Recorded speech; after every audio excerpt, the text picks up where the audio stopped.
So I'm reading in the book entitled The Invisible Rainbow by Arthur Fürstenberg.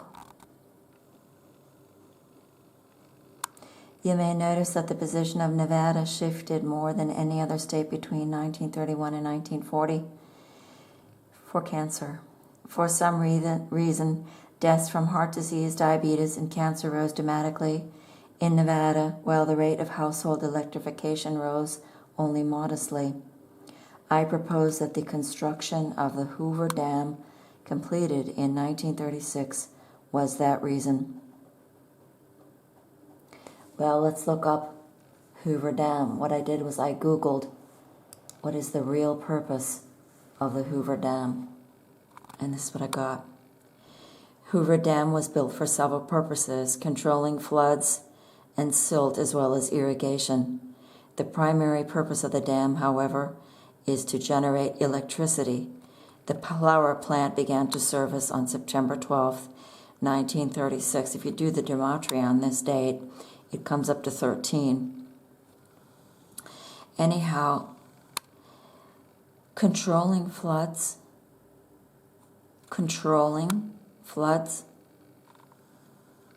in the desert. Was that the reason? Or were they maybe thinking about Noah's flood and they wanted to control any chance of that maybe happening again? So let's take a look here. Hoover Dam. Now I had an interesting picture.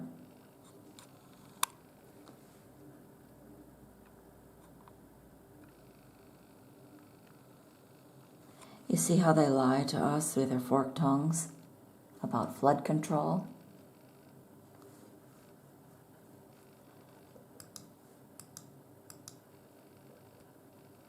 Location.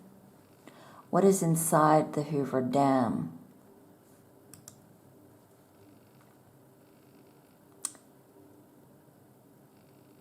Is there a pyramid under the Hoover Dam? Here we go. The western flank of the Hoover Dam stands a little understood monument. Really? Little understood? See what it is. Take a look. Fallen angel.